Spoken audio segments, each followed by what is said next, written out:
นาโมตังโดจาติริยัญญาสัมภาระเวลาสัพพะตานิทัญจารานิสินโนวาสยโนวายาวะตาสวิกาตามิโตเอตัสสะภิกขะภิกขยะปัมมะมิตังวิหารังอิทัมมาโหติปิจจานุภะกัมมังศีลวะตาสเนนะสัพพะโนธรรมิสุวินัยเทนะนาอิจาโตกัมปัสสยปุณณเนติเตนะนิยเมตตาสุตา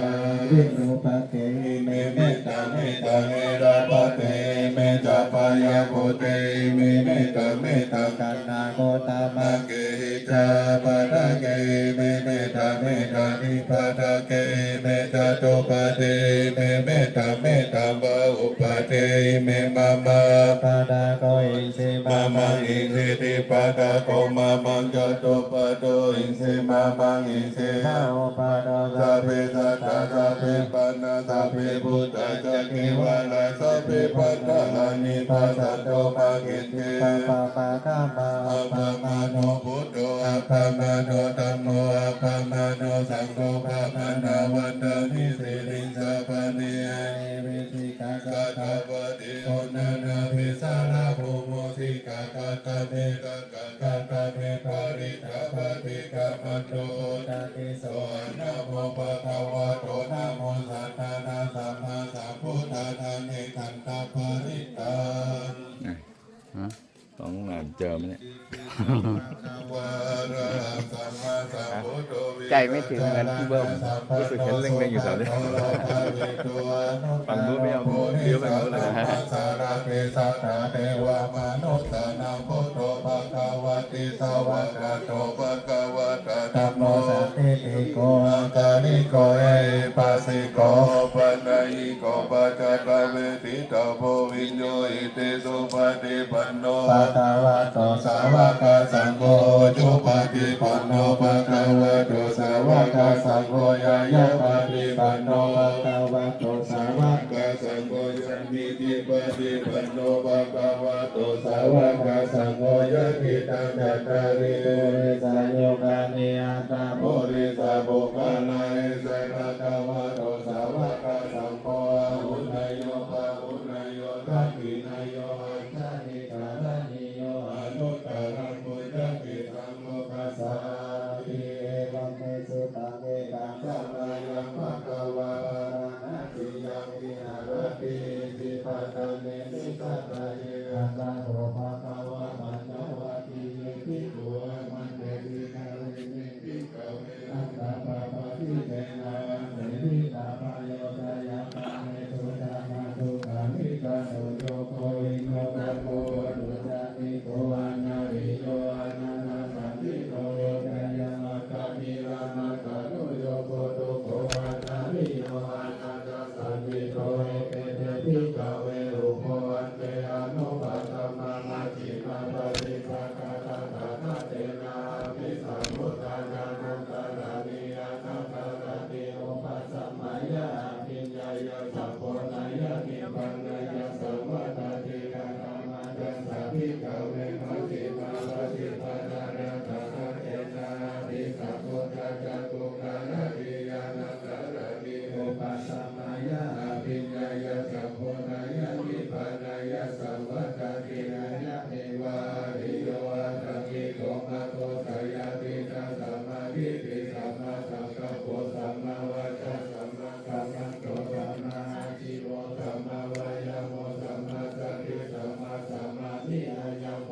สัมมิขเวมัจจิมาปฏิปทาระตะคะเตนะภิสัมพุทธะจักขุกะระนิยานันตะระนิโรปัสสะมายาปิญญายะสัมโพนายะนิพพานายะสัมวัตติทังโกอานาภิกขเวทุกขานาริยสัจจาปิติทุกขาจาราปิทุกขาภารานังปิทุกขาโสนาปริเทวะทุกขาโทมานาโสภายาสาปิทุกขาปิเยสัพพโยโมทุกโขปิเยวิปโยโมทุกโขยามิทังนาลาภาตินามิทุกขังสัพเพเตนะปัจจุปาทานาขันธาทุกขาอิทังโอปานาภิกขเวทุกขัสสะโมทะโยอาริยสัจจานัยยัตถะโพโนภริกานิรัตตะ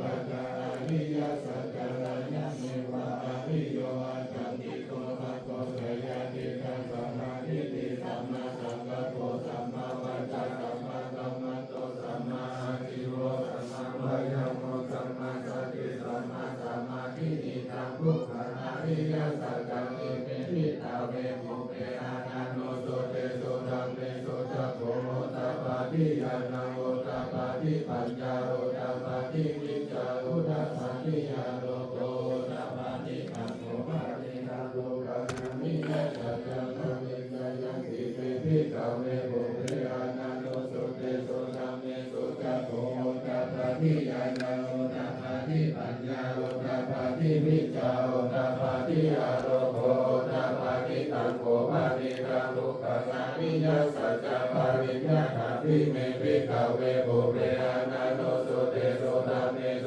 จักโขโมตาปาทิยานังโอตาปาทิปัญญาโอตาปาทิวิจาโอตาปาทิอาโลโกโอตาปาทิติตังโลกาสมุทัยโยอริยสัจจังอเมพิกาเวภูเปอานันโนโสเตโสธัมเมโสจักโขโมตาปาทิยานังโอตาปาทิปัญญาโอตาปาทิวิจาโอตาปาทิอาโลโกโอตาปาทิตังโลกาสิตังโลกาสมุทัยโยอริยสัจจังอทิเมพิกาเวภูเปอานันโนโสเตโสธัมเมโสจักโขโมตาปาทิยานังโอตาปาทิปัญญาโอตาปาทิวิจาโอตาปาทิอาโลโกโอตาปาทิตังโลกาสิตังโลกาสมุทัยโยอริยสัจจังอทิเมพิกาเวภูเปอานันโนโสเตโสธัมเมโสจักโขโมตาปาทิยานังโอตาปาทิปัญญาโอตาปาทิวิจาโอตาปาทิอาโลโกโอตาปาทิตังโลกาสิโรโตอริยสัจจังอิเมพิกาเวภูเปอานันโนโสเตโสธัมเมโสจักโขโมตาปาทิยานังโอตาปาทิปัญญาโอตาปาทิวิจาโอตาปาทิอาโลโกโอตาปาทิตังโอปานิกาโลกังอริยสัจจะสัจฉิกาตาปฏิเมธิกาเวภูเปอานันโนโสเตโสธัมเมโสจักโขโอตาปาทิยานังโอตาปาทิปัญญาโอตาปาทิโอตาปาทิอาโลโกโอตาปาทิตังโอปานิตังโลกานิโรโตอริยสัจจะสัจฉิกาตาปิเมธิกาเวภูเปอานันโนโสเตโสธัมเมโสจักโขโอตาปาทิยานังยาโอตาปาทิวิจาโอตาปาทิอาโลโกโอตาปาทิจักจตุกันมินิปาติปาตาอริยสัจจะอิเมธิกาเวภูเปอานันโนโสเตโสธัมเมโสจักโขโอตาปาทิยานังโอตาปาทิปัญญาโอตาปาทิวิจาโอตาปาทิโอตาปาติตังโอปานิตังโลกานิโรธกามินิปฏิปตาอริยสัจจะภาเวตาปฏิเมภิกขเวภูเปอานันโนโสเตโสธัมเมโสจักโขโอตาปาติยานังโอตาปาติปัญญาโอตาปาติวิจาโอตาปาติอาโลโกโอตาปาติตังโอปานิตังโลกานิโรธกามินิปฏิปตาอริยสัจจะภาวิตันติเมภิกขเวภูเปอานันโนโสเตโสธัมเมโสจักโขโอตาปาทิยานังโอตาปาทิปัญญาโอตาปาทิวิจาโอตาปาทิอาโลโกโอตาปาทิยาวาติวันจาเมภิกขเวเมโสจัตโตโสอริยสัจเจโสเอวัติปาริวัตันตวัตตะสังฆารังยะถาโพธังยานาทัสสานานาสุวิสุตตังอาโอสิเนวัตตวะอังภิกขเวสัตเตวะเตโลเกสัมมาระเกสัพพะมะเกสัสสะมานะปะมะนิยาปัจจายะสะเทวะมนุษยายะอนุตตรังสัมมาสัมพุทธิอภิสัมพุทโธปัญจายาสิยะโตจะโกเมภิกขเวหิเมสุจตุสุอริยสัจเจสุเอวัติปาริวัตันตวัตสังฆารังยะถาพุทธังยานาทัสสะนาสุวิสุ